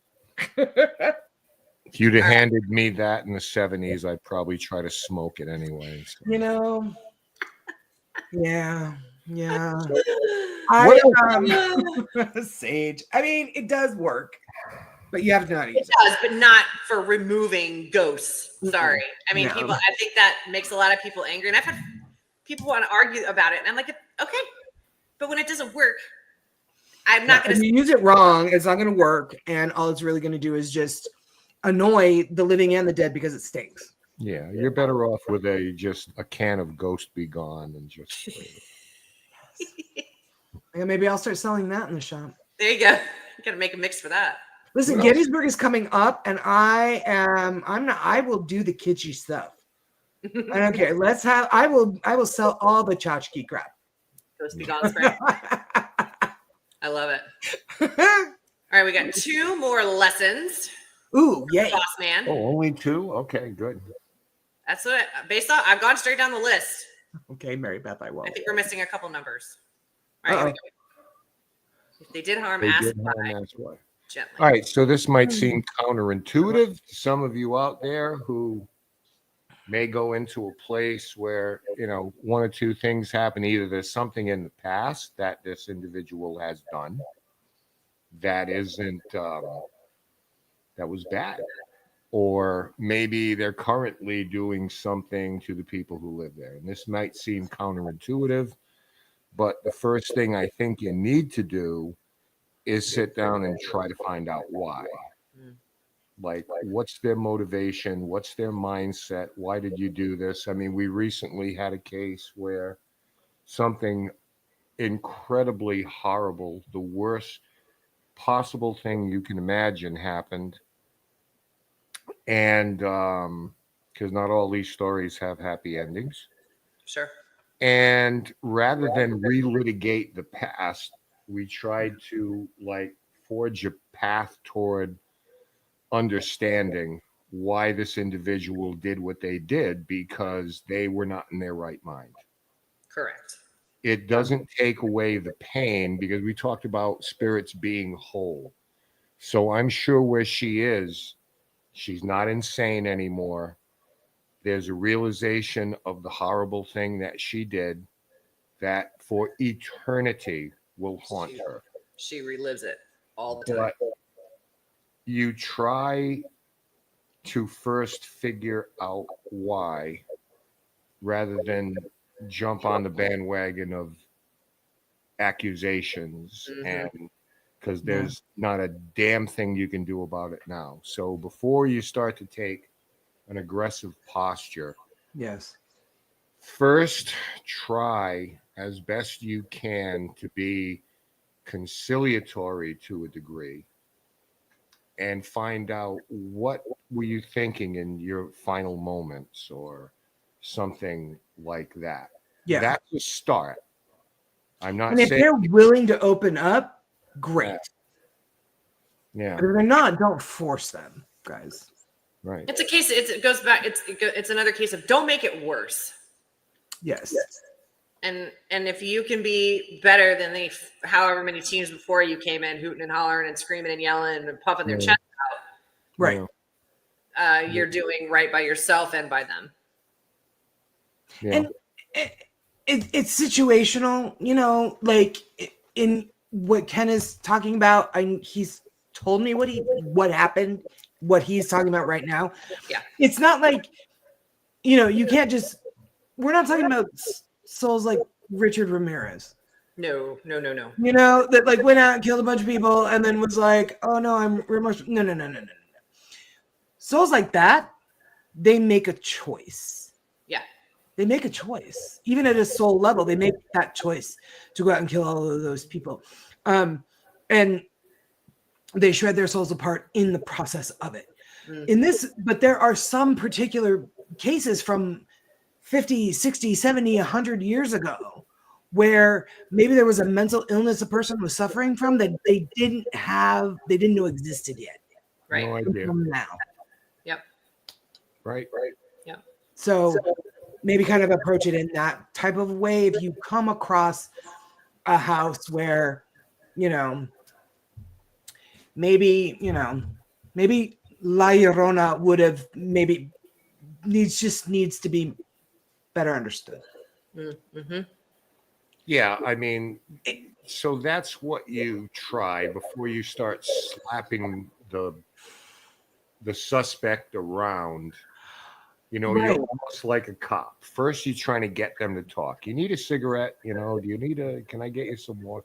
You know, so we're not at the good cop, bad cop thing yet, but you know, a lot of times you can diffuse things by just saying, look, you know, I come in peace. So then I guess, Erin, if you want to punch up the next one. Ooh. Yeah, it's our The last one, yeah. Don't be confrontational unless you must. So I have probably taken that posture maybe a handful of times. Maybe 5 times where I've been like, well, you know, whatever the case may be, you know. Sure. Recite chapter and verse where I've challenged something or taken just an aggressive posture toward that particular entity. Not very often. But So a handful of times in how many a year career? right. So it's just kind of like I don't know if I'm quoting Roadhouse here, but be nice until it's time not to be nice. Yeah. And sometimes you're going to encounter that. I know people who have had to encounter that. I have not yet. Mm-hmm. I'm well aware that at some point I probably will have to be confrontational at some point. I haven't yet. Right. But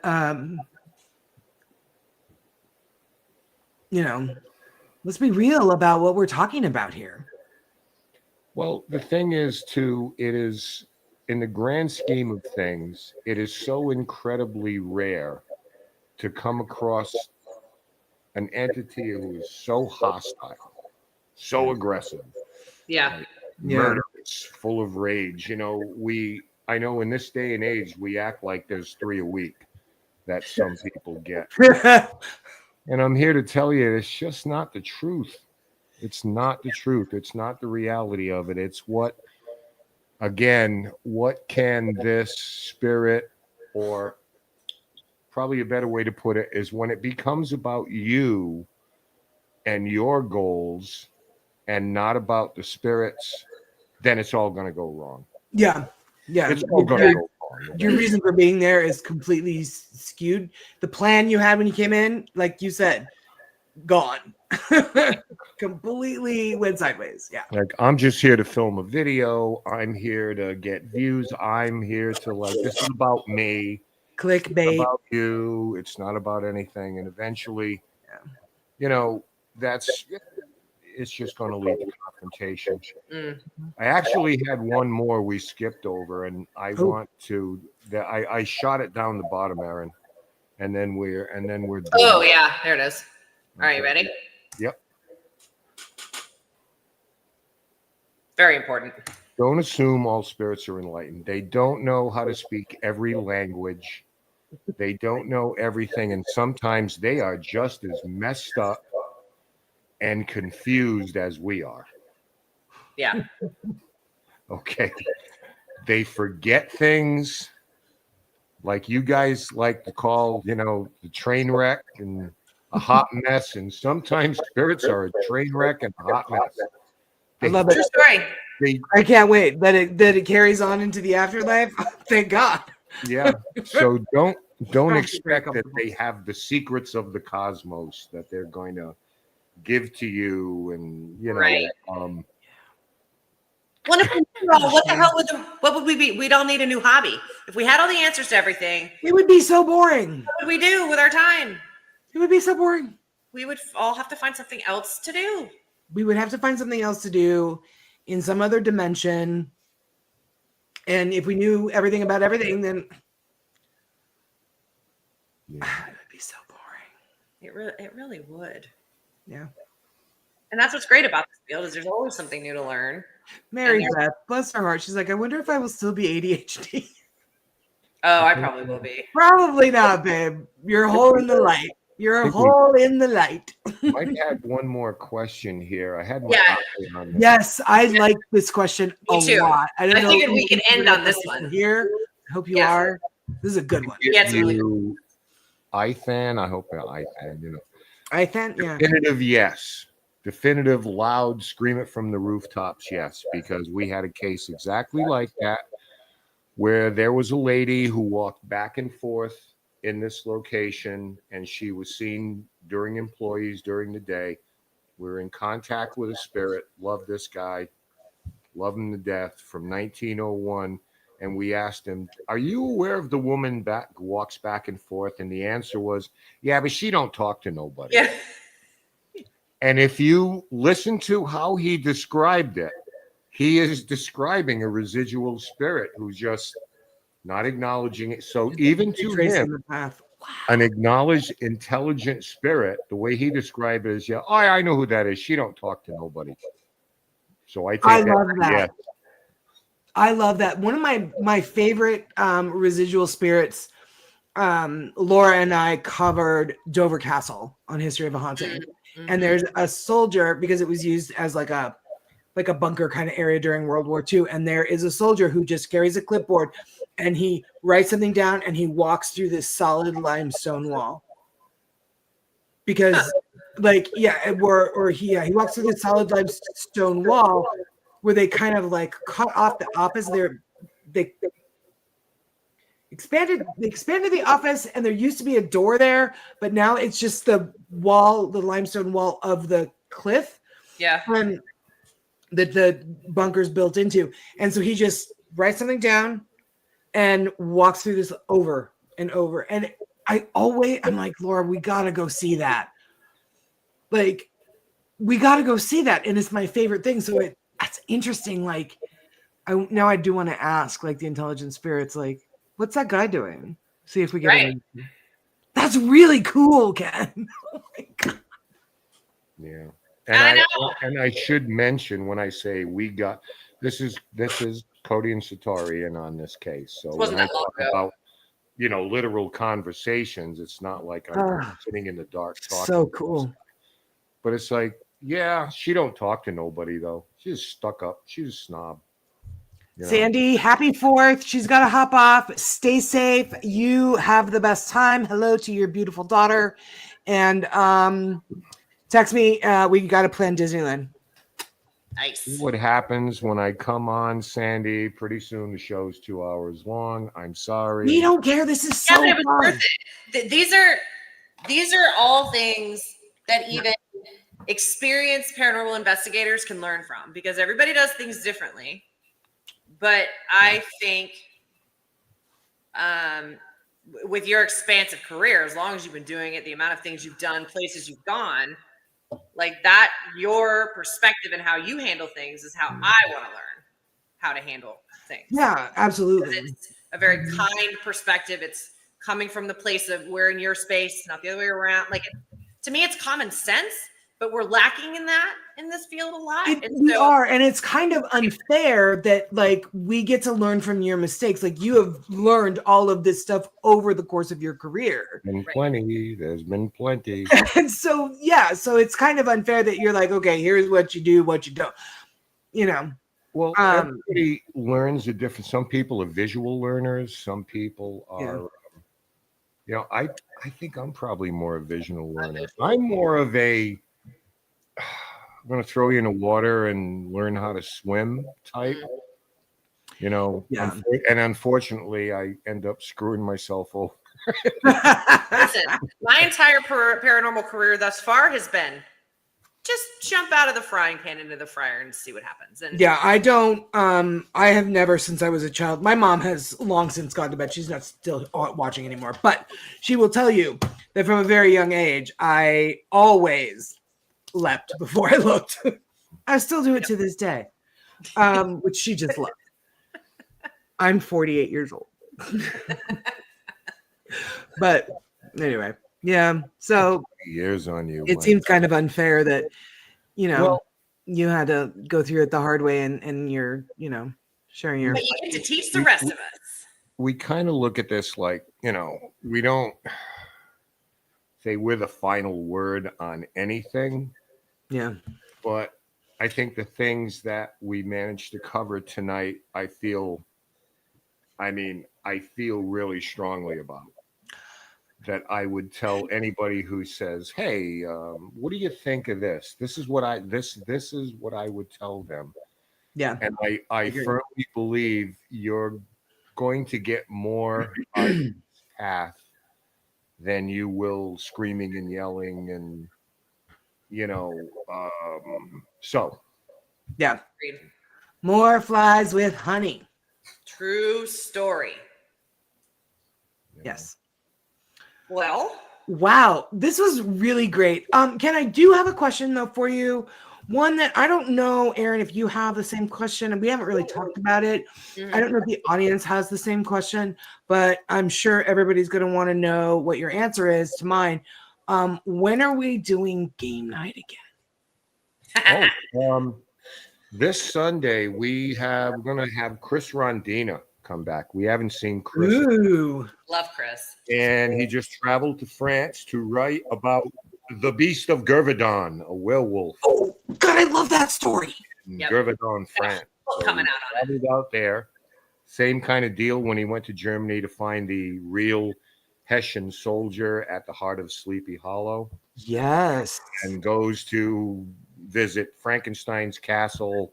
And so he just came out with this book. I'm going to have Chris on.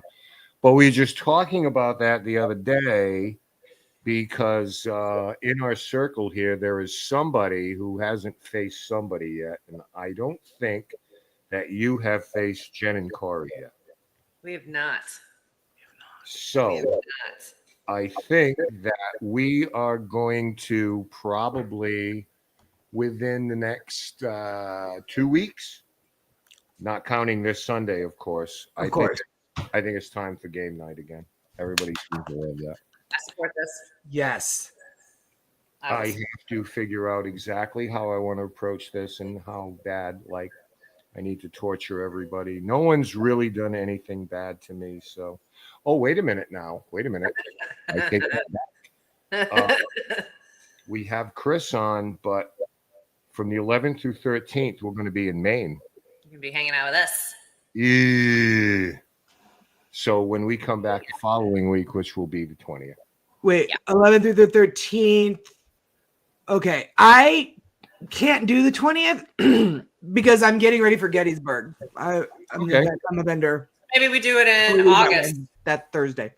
That's okay. We do it in August. That's okay. We'll come back the following week. We've got So yes, Dan, I will be in Gettysburg too. we got nothing but time. So I forgot about that. Is that oh God. Because Cody and Satori are gonna be there and we're trying like hell to get Aaron there, so we're not we really have sure what's going on. locations in Maine, another investigation. Investigation. I love that. Another shirt. We already have like an entire clothing line for Well, That Was Weird. I know, right? We really should. Hashtag all the things. Yeah. I love it. So we'll get back to everybody on game night. Yes. We'll put it together. Do we have any parting words for our people other than thanks for hanging in? Are you going to do a sweary affirmation? I don't know if you had them or not. Yeah, I am. And then we'll go. Yeah, we'll do a quick swearing affirmation. Did you pull a meme or no? No. Do you have a card? Or do you have any? We can just do one card. That's fine. No, you do it. Okay, I'm just gonna I'm not even gonna shuffle. I get Here we go. Awesome. Not today, haters. Oh, Love it. Look at that. I love it. Okay. Haters are coming to come into and go out of your life more than you will likely be fucking comfortable with. But you can choose how you allow them to affect you. Settle for their shit and you will end up at rock bottom. Rise above it and you activate your fucking superpowers. Which will you choose today? I love it. So I will take a photograph of that and put it on the Facebook page. And haters are coming to come into and go out of your life. I love it.